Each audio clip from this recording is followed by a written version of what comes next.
Olá, gente! Vamos continuar nessa aula de hoje a falar sobre a introdução, mais especificamente sobre a elaboração da tese. Uma coisa muito importante na hora de elaborar o nosso texto é saber diferenciar entre fato e opinião. Vamos ver alguns exemplos. Todo político é corrupto. Essa frase expressa um fato ou uma opinião? Na verdade, não expressa nem uma coisa, nem outra. Ela expressa mais uma crença. Vamos ver por quê. O fato é toda informação que a gente pode comprovar. O fato, em geral, ele tem essa característica de poder ser comprovado. Por isso, o fato costuma ser mais consensual. O fato, ele, em geral, ele tem uma fonte onde a gente pode comprovar. O fato, em geral, ele é compartilhado por um grande número de pessoas, então ele dificilmente vai ser contestado, vai ser questionado, porque ele é um fato, né?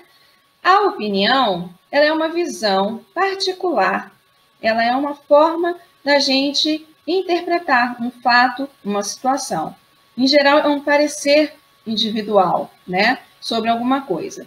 Quando eu digo que todo político é corrupto, isso não é um fato, porque não tem nada que me ajude a comprovar isso. Onde que está escrito? Quem foi que fez essa pesquisa e que chegou a essa conclusão? Tem algum estudioso na área política que chegou a essa conclusão e que pode comprovar isso?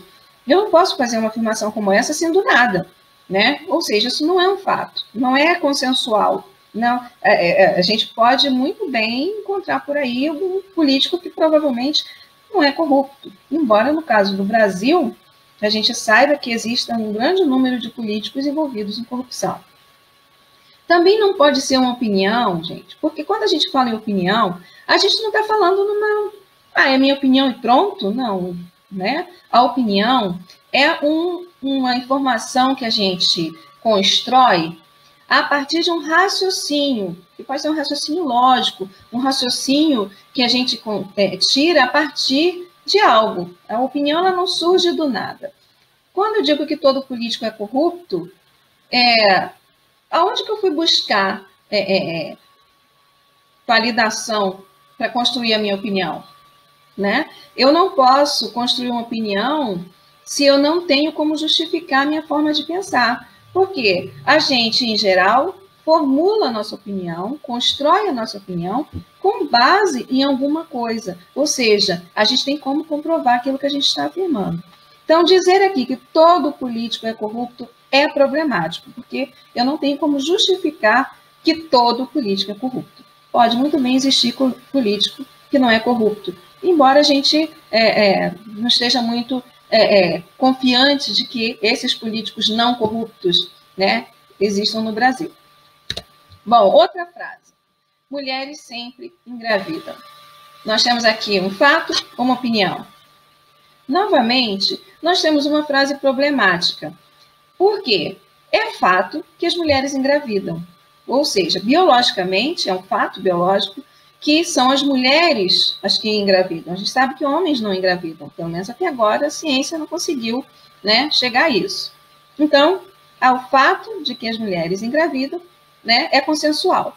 Agora, afirmar que mulheres sempre engravidam é problemático, porque tem mulheres que não podem engravidar por uma questão genética, ou tem mulheres que não querem engravidar, né? Ou seja, então, dizer sempre aqui tornou essa frase problemática. Esse tipo de frase, tanto a de cima, que afirma a totalidade, como essa de baixo, devem ser evitadas na redação. A gente não deve fazer afirmações categóricas, que não se sustentam, que não podem ser validadas, que não são consensuais. Não é fato, nem é opinião. Tá? Todo político é corrupto, é uma crença. A gente não tem como comprovar. Mulheres sempre engravidam é uma mentira, porque nem sempre as mulheres engravidam. Outra frase. Ontem choveu muito no Rio de Janeiro. Fato ou opinião? Aqui, né, à primeira vista, a gente tem a sensação de que opinião não é, a gente tem a sensação de que é um fato. Mas, para ser um fato, falta um pouco ainda. Por quê? Isso pode ser uma mentira. Dizer que ontem choveu muito no Rio de Janeiro não necessariamente é verdadeiro. Eu posso ter feito uma frase que não corresponde a uma situação concreta. Digamos que eu tinha uma reunião em outro estado e não consegui chegar a tempo. E aí, para me justificar, eu dizer, desculpa, ontem choveu muito no Rio de Janeiro. E, na verdade, não choveu. Ou seja, eu estou contando uma mentira. Fazer afirmações como essa numa redação também é problemático, porque, embora aqui eu não tenha uma afirmação categórica, eu posso muito bem ter inventado a informação, eu posso ter tirado isso da minha intuição, da minha cabeça, sem necessariamente isso ser verdadeiro, certo? Então, quando eu faço afirmações na minha redação, eu preciso me preocupar de que eu tenha condições de validar aquela informação, de comprovar aquela situação. Se é uma opinião, precisa ser uma opinião passível de ser justificada. Tá? Vamos ver alguns exemplos sobre isso. Aquela primeira frase, né? Aquela última frase sobre ontem choveu muito no Rio de Janeiro. Eu falei que ela é problemática. Por que ela é problemática? Porque para ela ser verdadeira, ela precisa ser compartilhada por moradores do Rio de Janeiro que realmente tenham vivenciado uma chuva. Uma pessoa que não vivenciou essa chuva no Rio de Janeiro pode ficar em dúvida, será que é verdade ou será que não é verdade? E deixar o meu leitor em dúvida sobre aquilo que eu estou afirmando não é um bom negócio para a minha redação. Eu preciso convencê-lo de que eu tenho razão, de que a minha opinião é justificável. Então, o melhor seria eu dizer, por exemplo, que imagens divulgadas pelo jornal Hoje mostraram que ontem choveu muito no Rio de Janeiro. Quando eu faço uma afirmação como essa, eu mostro para ele o seguinte, olha, você pode ir lá e comprovar o que eu estou dizendo. É um fato. Então, as afirmações, os fatos que a gente usa na nossa redação precisam ser informações consensuais, compartilhadas por um grande número de pessoas e, se possível, que possam ter uma fonte validada de referência. Outro exemplo. Que bom que choveu ontem. Vejam que aqui eu já não tenho mais o fato em si. Eu tenho uma opinião formulada sobre o fato. O fato de ter chovido gerou em mim um parecer positivo. Eu considero que esse é um fato bom.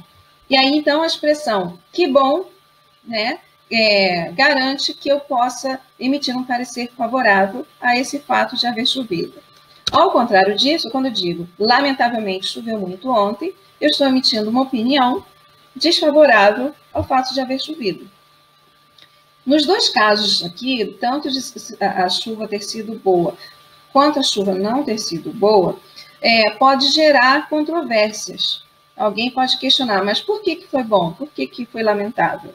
E eu preciso justificar. Eu posso dizer, por exemplo, que bom que choveu ontem, porque estava fazendo muito calor e eu estava passando mal. Justifiquei o meu ponto de vista. Lamentavelmente choveu muito ontem e eu tive que cancelar a festa que eu ia fazer ao ar livre.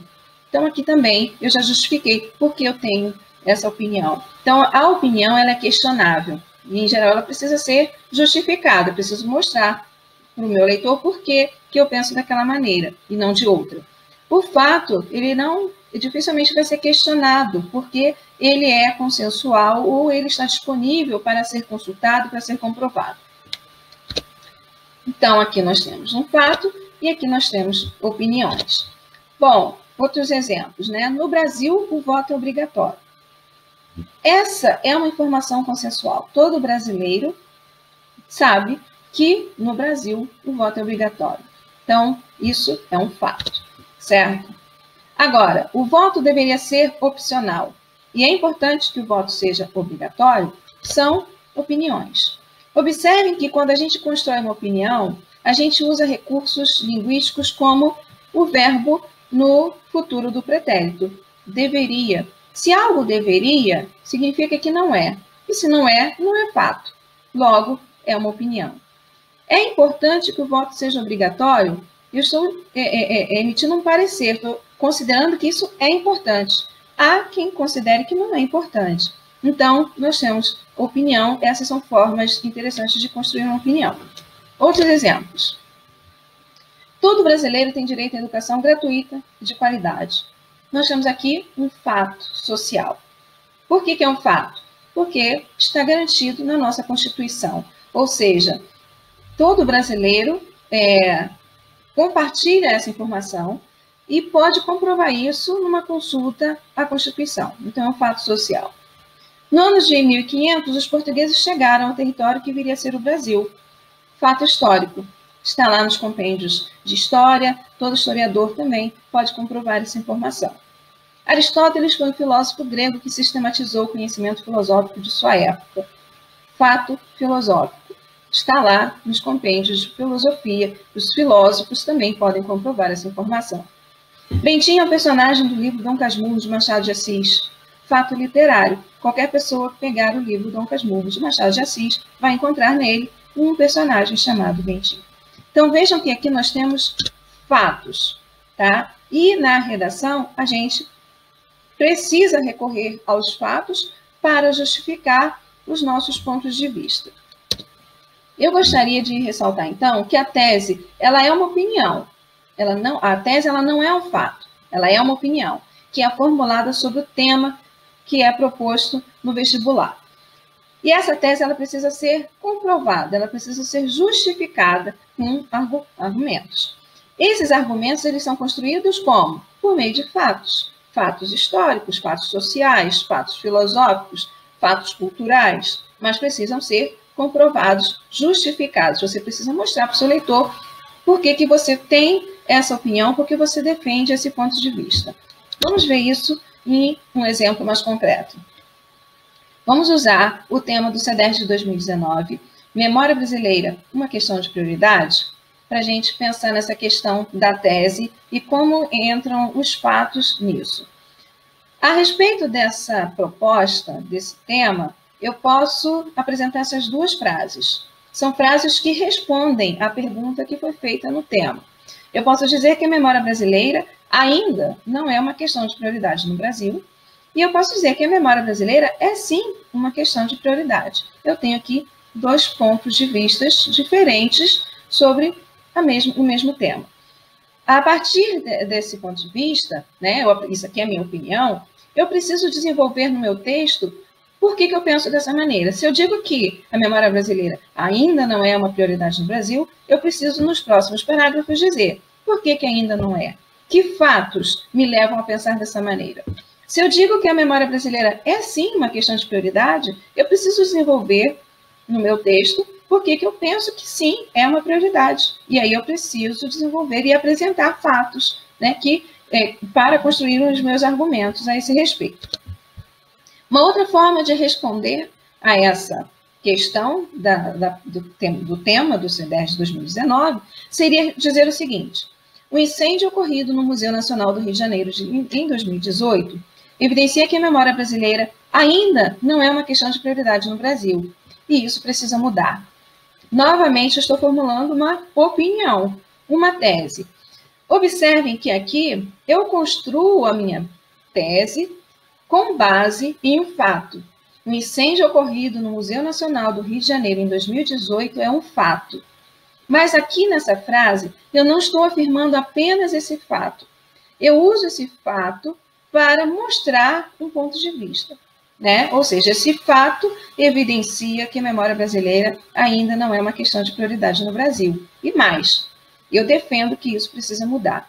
Então, eu construí aqui a minha tese a partir de um fato, mas isso aqui é uma tese, não é um fato. Eu queria chamar a atenção aqui para o seguinte: a partir do momento que eu afirmo, né, que precisa mudar, eu preciso desenvolver no meu texto por que eu considero que precisa mudar. Se eu estou afirmando que não é prioridade, por que não é prioridade? Ou seja, nos próximos parágrafos eu preciso desenvolver, né, esse ponto de vista. Vamos ver outro exemplo. Aqui eu respondo a essa mesma pergunta dizendo que a memória brasileira é sim uma questão de prioridade, seja por ser importante para a educação cidadã, seja por contribuir para a conscientização política da sociedade. Vejam que, novamente, eu tenho uma opinião, é a minha tese. Agora, vamos observar que essa tese, ela é uma forma bastante interessante de organizar o próprio texto, porque a partir dela, eu já sei o que eu preciso fazer em cada parágrafo. Eu estou afirmando que a memória brasileira é sim uma questão de prioridade, eu estou dizendo a minha justificativa. Por que eu penso dessa maneira?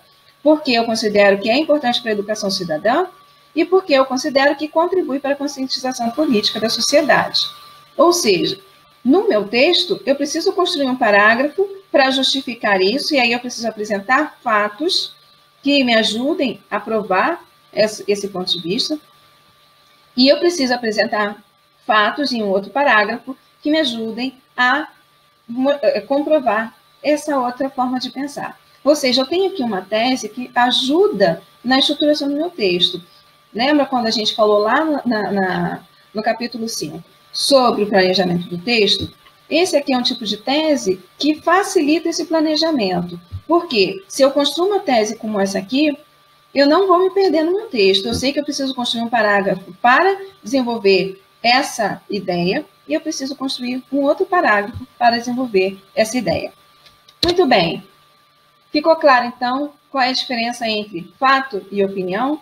Vocês acham que a partir de agora vão conseguir organizar essas duas informações no texto de vocês? Vocês precisam trabalhar com as duas informações. Vocês precisam trabalhar com a opinião, porque a tese é construída com base em uma opinião. E como eu falei, a opinião não é uma afirmação irracional qualquer, não deve ser uma afirmação categórica, não deve ser construída com base numa crença sem fundamentação. A tese ela é o resultado de um raciocínio que você pode justificar por meio de fatos, por meio de argumentos. Então, por hoje é só. Eu espero ter ajudado, ter contribuído um pouquinho para organizar essas informações na cabeça de vocês. E até a próxima. Tchau, tchau.